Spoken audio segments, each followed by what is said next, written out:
Welcome to the first Yukon Nintendo Club Pokemon Draft League recap for Season 9. I missed doing these in Season 8, glad to have them back. And for our first gold recap, we have Pratham versus Ken. This is a bit of a longer game, but I'm glad to cover it because I think it was one of the most exciting and interesting with a lot of twists and turns along the way between two of our veteran players. So very fun to watch, and I'll enjoy doing this recap of it. Let's get started.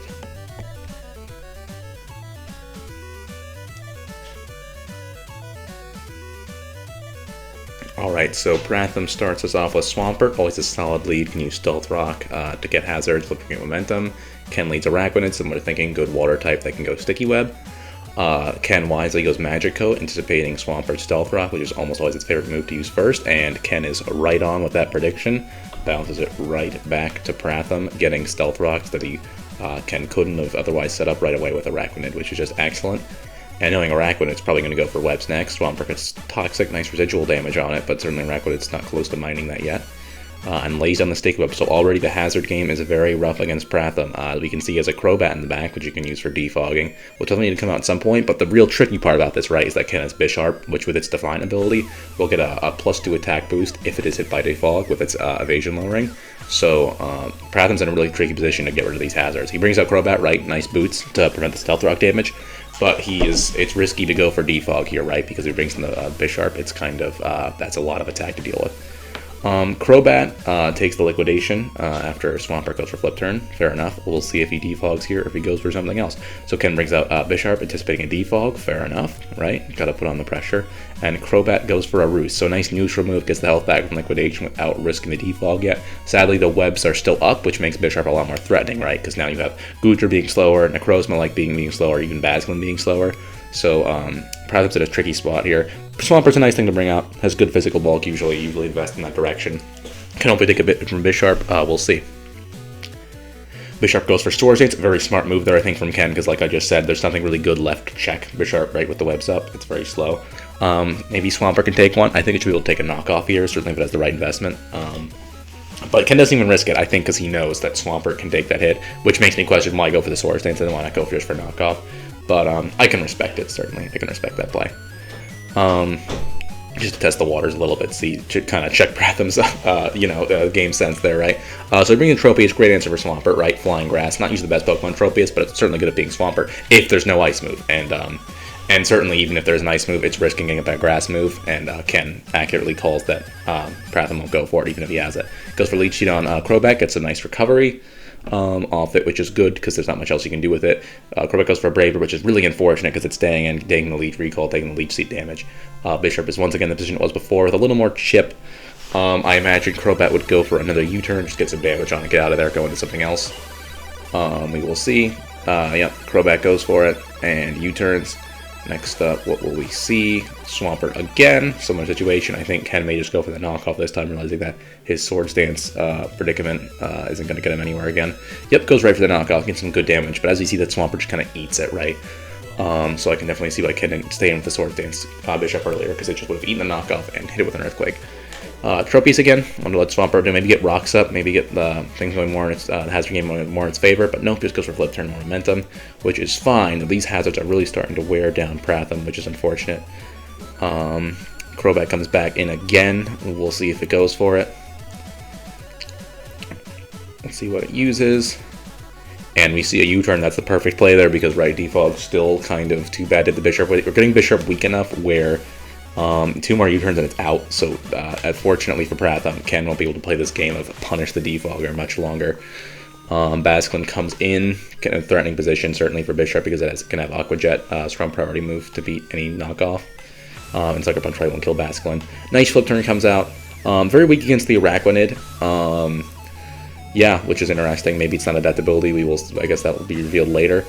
Crobat comes in. We see the Araquanid take some toxic damage. Is Pratham going to go for Defog here? Let's see.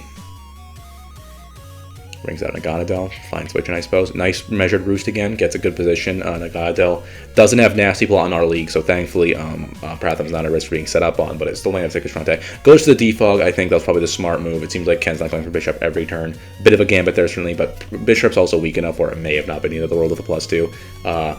Maybe it would have been, but I think with things like Basculin Aqua Jet with the hazards going, right, you would have been fine. So good defog from Pratham. You could have kept roosting there, which is kind of interesting because Dracometer just dropped its special attack, right? Maybe Pratham forgot to get Nasty Blot, but that's an okay U-turn. It's just there was no reason not to keep roosting there, I would argue. Yeah, so Incineroar comes in, takes that fine, but now Ken is in a momentum position to bring out something, whatever he likes. We see Araquanid come out, fine switching for an Incineroar certainly, because it can just nuke it, dunk it down with a Liquidation. I'd imagine Incineroar's going to go for a U-turn or a Parting Shot. U-turn's fine, maybe this is an Assault Vest Incineroar, I'd imagine if you're going for U-turn or a Parting Shot on this team, but sometimes the chip is nice. Oh wait, no, I can see U-turn actually because the Bisharp Wrestler, he does be a pretty mad lad to switch in a Bisharp to a Incineroar. Crobat comes back out, maybe anticipating the web, maybe trying to get rid of defog if becomes a problem. But this is certainly Pratham's kind of back where he started to an extent, which is very unfortunate. With the webs back up again, where it's hard to defog without Bisharp coming in. Goes for a Roost. Liquidation's going to do a little more than the Roost heals, but that may be okay since as we see the Araquanid is on death's door from Toxic. Yeah. Too bad about those webs coming up again, though. That is too bad. So let's see. I'm not sure what'll happen here. So goes for Bisharp, right? Maybe saying like, all right, go ahead and use defog, especially since the time's coming right out Bisharp to do this. But Crobat takes a Roost again. Good measured response. Bisharp is 2 U-turns away from dying, so I think that was the right call. And we see that U-turn. Bisharp is now in a position where U-turn just kills it, and even a Brave would probably kills it. So Crobat's no longer as subservient as it once was, where I mean, still can't defog exactly right because then a Sucker would kill it, but it certainly can play around Bisharp a little bit better. Swampert comes in, goes for the Swords Stance. I think Swampert could eat a knockoff here. I don't know if Ken will stay in or just cut his losses. I think it may cut his he may cut his losses at this point because yeah, as we see, Bisharp's just so weak where it can't do much. So taking that damage on Swampert is kind of worth it, right? Because Swampert can still be a hassle for setting up Stealth Rocks, right? So may as well get Swampert weak as possible so it can't do that very well. Especially the speed drop Swampert, which won't even be faster than Araquanid, I would reckon. Nagano comes in a position to get a Beast Boost, maybe, since I imagine even a Sludge move would kill here, so that would be good. Incineroar comes in, I imagine he'll take the hit very well, just because this looks specially spec'd, and I'm suspecting an Assault Vest. We will see. Takes the Sludge. And just for the record, because I never know those watching this game, I try to do these recaps as if I'm like figuring out the game as it happens, kind of like a commentary from a person who doesn't know the sets already, because I do know most of these sets from the pace and stuff that were posted, and thank you guys for doing that, because I do like seeing the sets.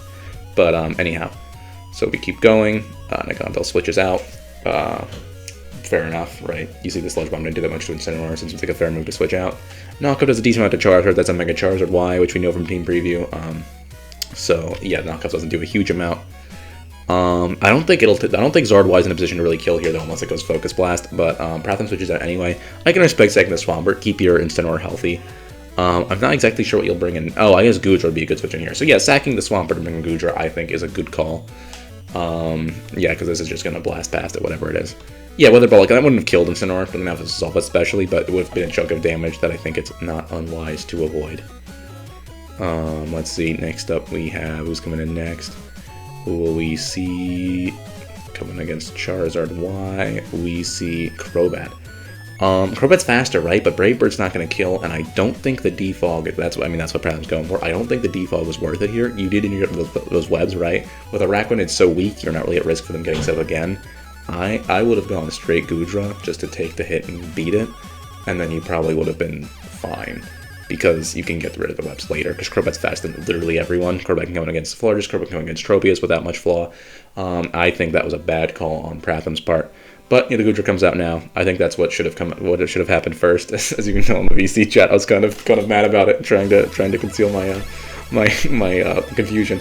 But Goodra comes in, gets a nice Rock Slide, good move because that hits the Charizard and just it kills Charizard instantly, and also gets good damage on Tropius here, which is nice. So good for Goodra. I'm curious what Pratham does here. I don't know if he's Sap Sipper or what, but that would certainly render a lot of Tropius' abilities ineffective. Apparently switches, maybe he wasn't Sap Sipper, not sure why. Oh, Toxic, I guess, didn't want to put on the Goodra, but I don't know. I guess it's not a bad call, just kind of limiting your... I guess it's a choice, yeah, who you want to... It's bad to Toxic, whatever here, right? There's no good switching for Toxic, so I'm not going to criticize that play, because I don't know what Pratham's endgame is, but yeah, whoever gets Toxic, it kind of sucks. So Necrozma comes in, gets it by a Leech Seed, in a really bad position now. Goes for the Rock Balls, which is just really unfortunate, because Toxic and Leech together, right? Just kind of a death knell or even a fast setup sweeper. I can't see it doing anything here, really, especially with the Sun gone. It's not even going to be able to Heat Wave nuke Tropius. This is a really unfortunate turn of events. I think Tropius may just be getting sacked here, which is what we're probably seeing. Goes for the Photon Geyser. Does some great damage, much better than I expect. That is not a berry. I was expecting to heal from Citrus. That is a Z move. So I guess Necrozma's going down right now, but I think that's fine. I'd rather prefer the quicker death for Necrozma if I was Pratham, just so there's not as much lead seed healing involved.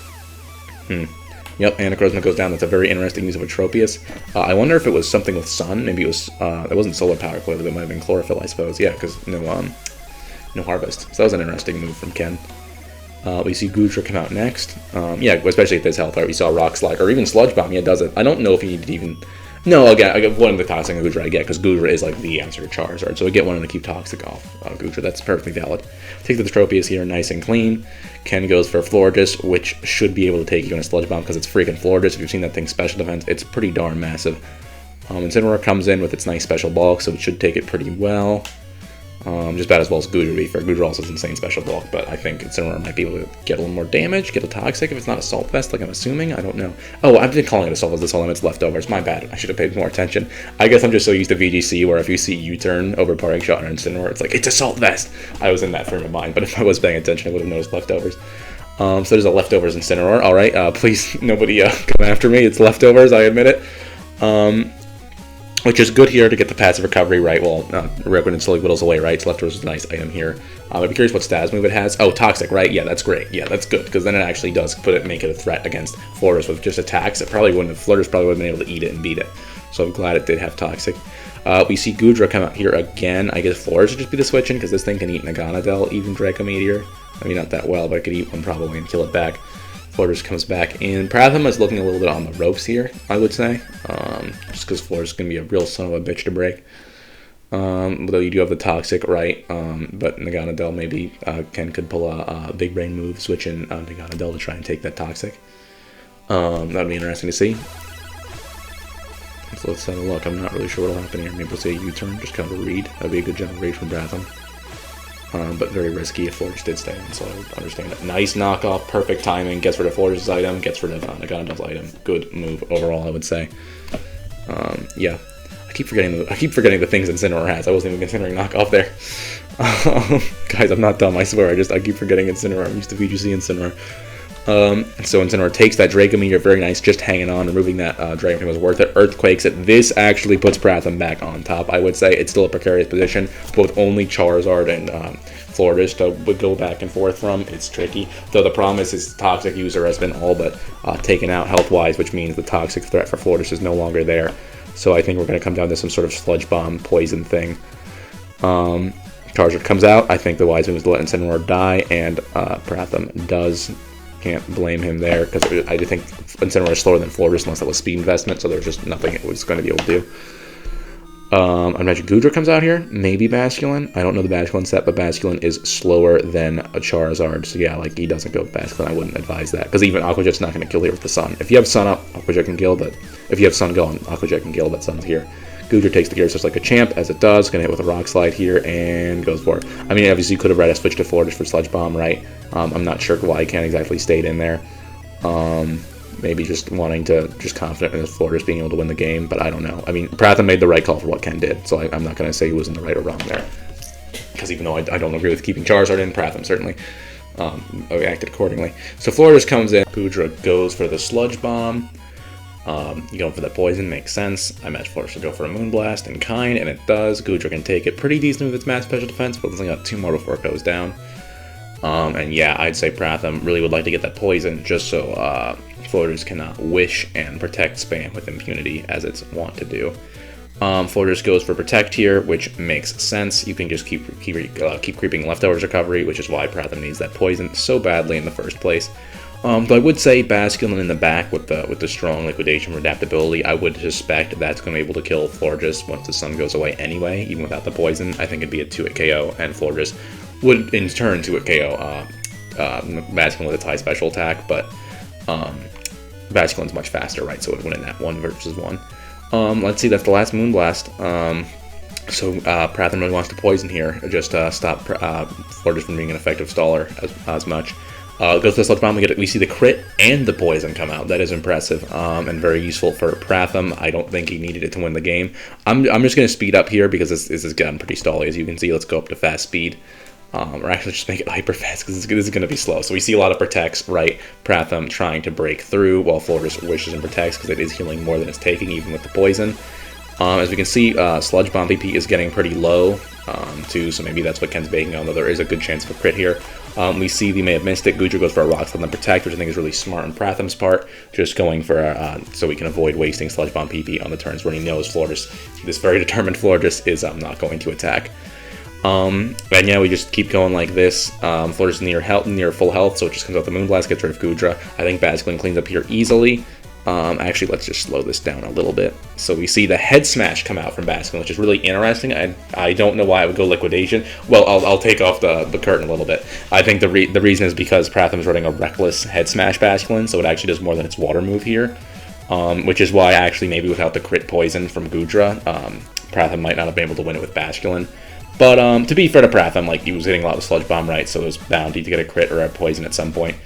And yeah, and the Head Smash still did a good amount of damage, even without the Liquidation Adaptability boost. I don't know if I agree with that bring from Pratham, but again, I don't want it to be, I feel like I've been very critical of both sides. They both played very well and brought very good prep for this game. And it's not like I did the best job myself. I certainly got confused repeatedly on seeing the, you know, I saw the incident with leftovers and somehow my mind thought I was still thinking Assault Vest. But yeah, it was a very interesting game. Very longer game. I wasn't sure I was going to do this one at first. I'm glad I did, though, because I think this was the highest display of skill and technical proficiency we saw throughout the league this week, which really made it worthy of a highlight. So thank you guys for tuning in. Hope you enjoyed, and I'll catch you guys for the next one.